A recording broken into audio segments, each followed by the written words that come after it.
welcome back to Tigers franchise here on MLB The Show 24.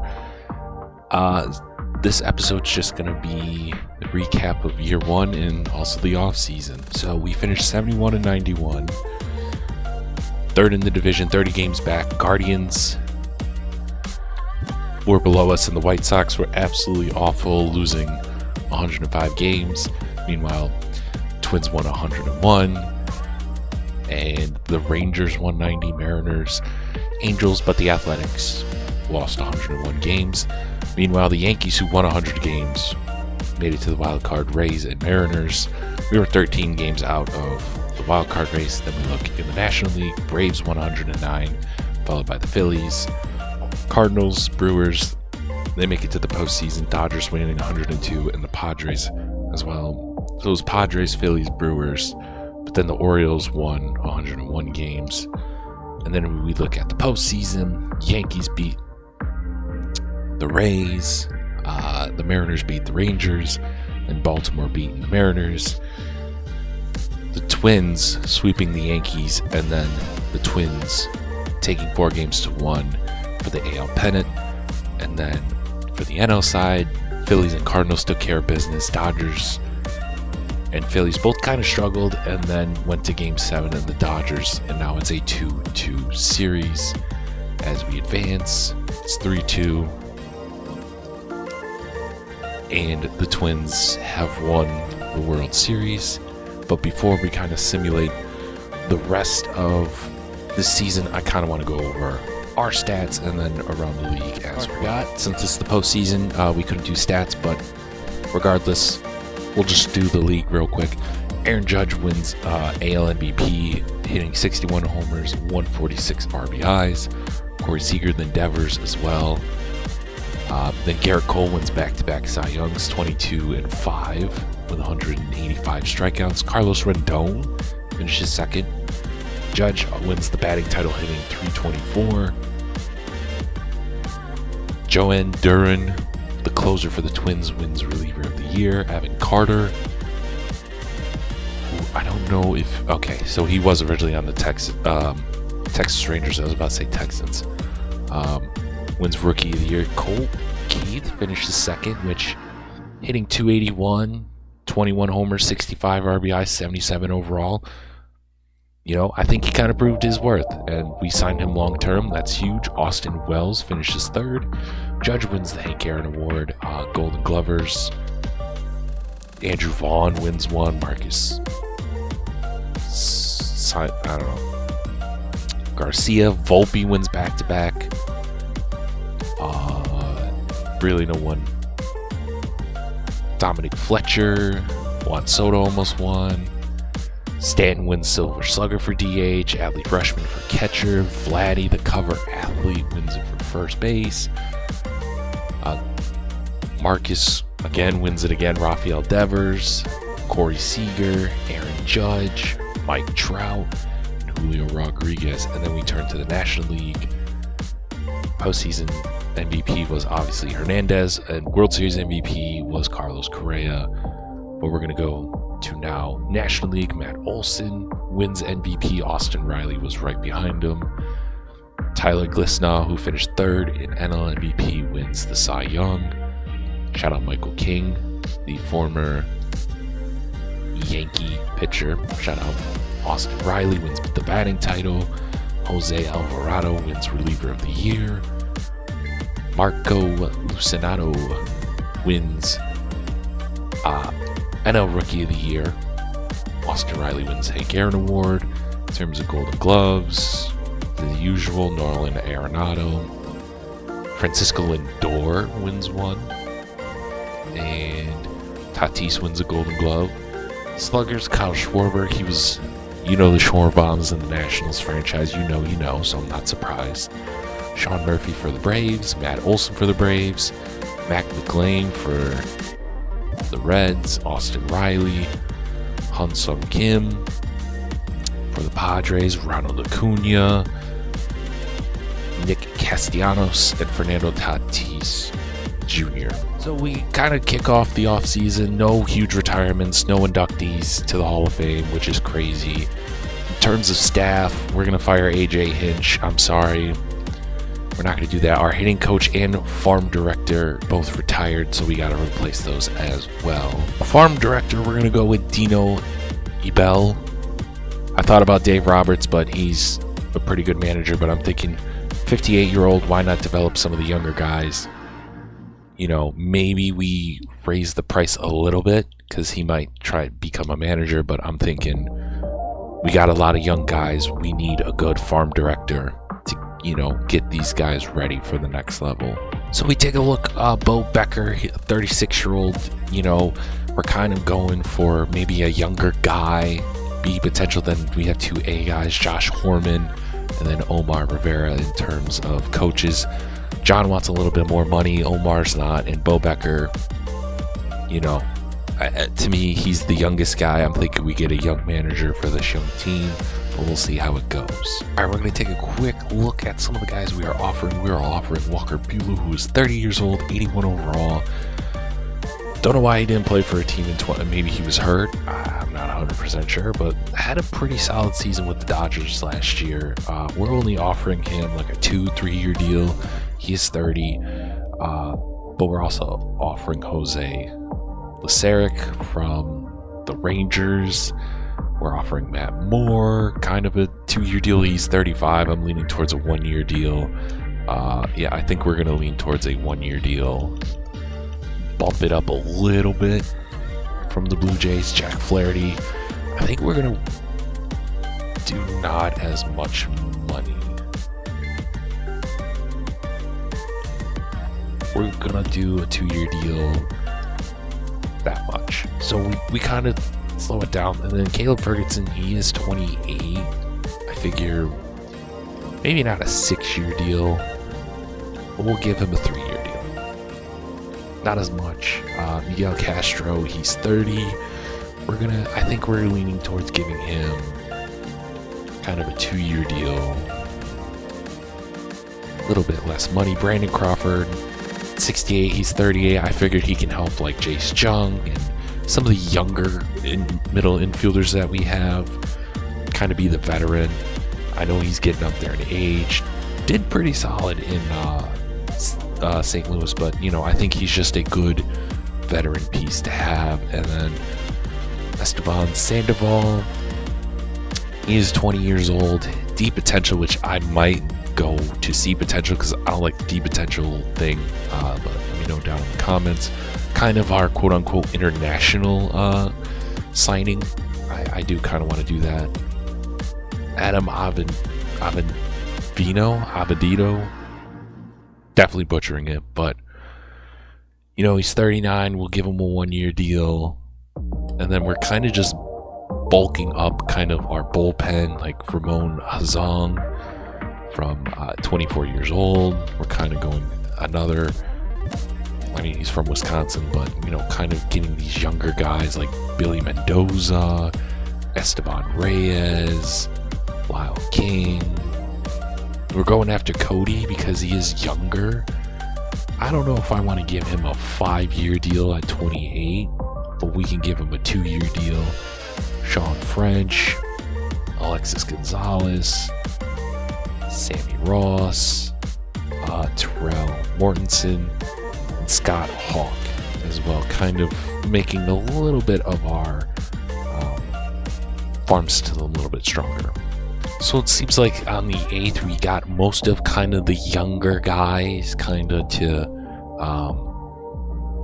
help our bullpen, or our farm system, excuse me, signed. We did get Walker Buehler. That is a big deal for us.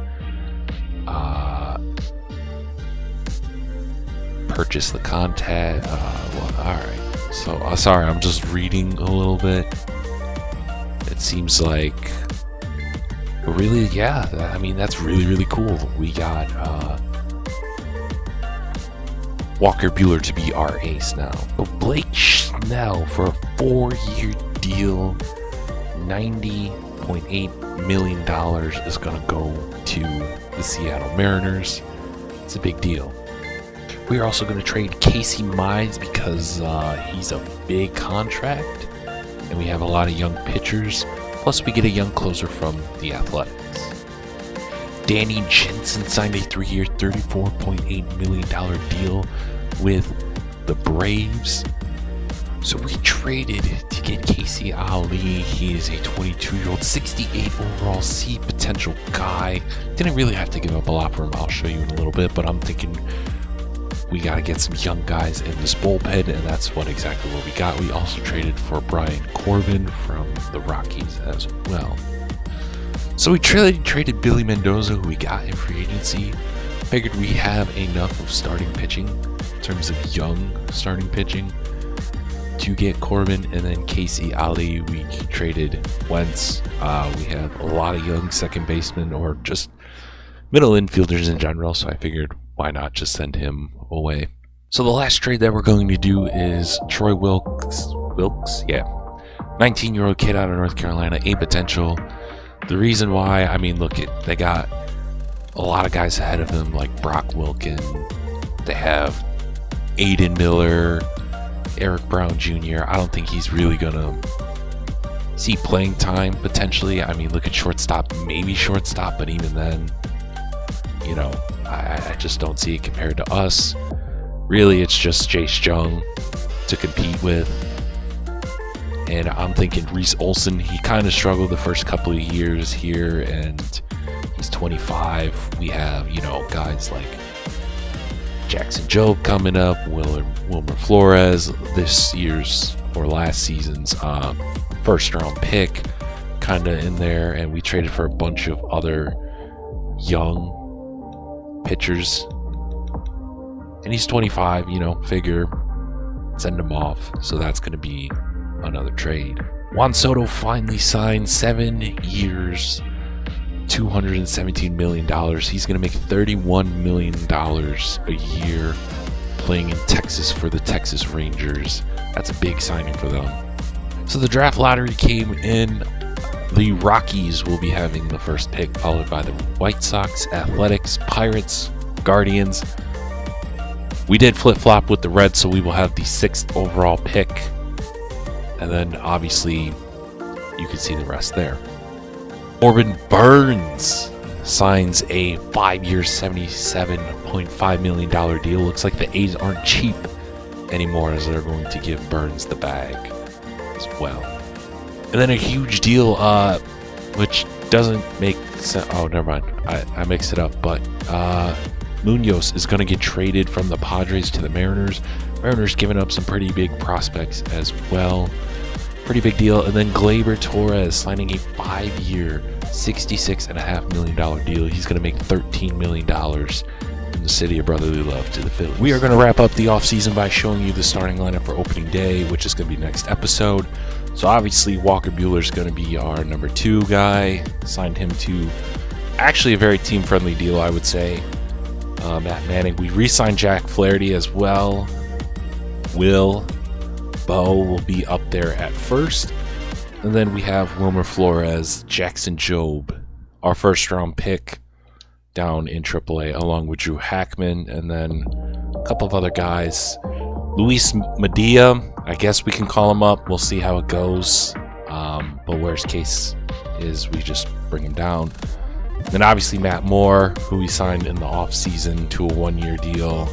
A couple of other guys, Adam, I don't know how to, Benito there as well. Meanwhile, Casey Ali and Brian Corbin are going to be up in AAA. We're going to rock with Kevin Garcia as our closer.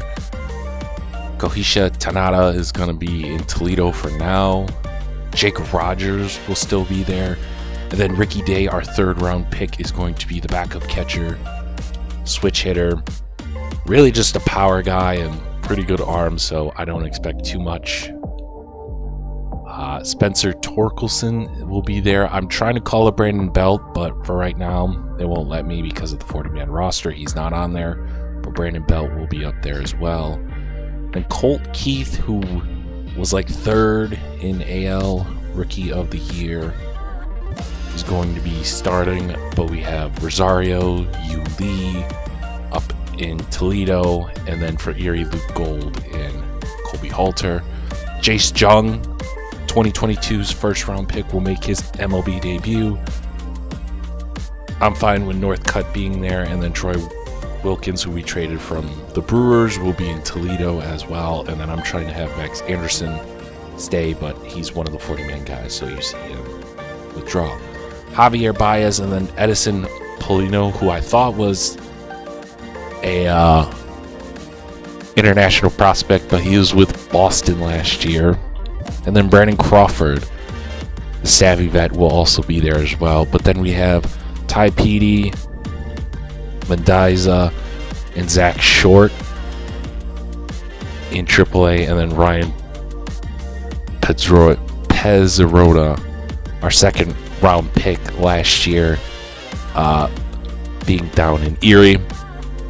Trace Thompson, he was just signed for basically an extra body in AA. We're trying to get Henry Malloy.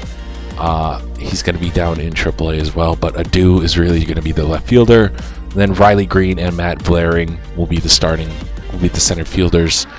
Crawford and Max Clark, who did pretty well in AAA last year, he's going to start this year on AAA as well. And then Kerry Carpenter, Zach McKinstry will be the right fielders. Again, checking out the pitching rotation, Tarek, Walker Buehler, Matt Manning, Jack Flaherty, Bo will be there. But Mendia might be the fifth starter, and then obviously Kevin Garcia will more than likely be potentially the closer, but we'll see. But as of right now, it is Matt Moore. And then Ty Madding, Spencer Schwallenbach, and Tristan Verlaring will be the go-to guys in Erie. And then Mario Rolzis will be the ace, followed by Jackson Jobe, Willie Prado, Wilmer Flores, Drew Hackenberg might as the sixth guy, and then we have Tanada as the closer. To end the episode, we're going to quickly look at the top 100 prospects. No surprise, I don't get why they are in AA ball. I might just move them up to actual MLB because he's 81 overall. There's no reason why he should be in single A.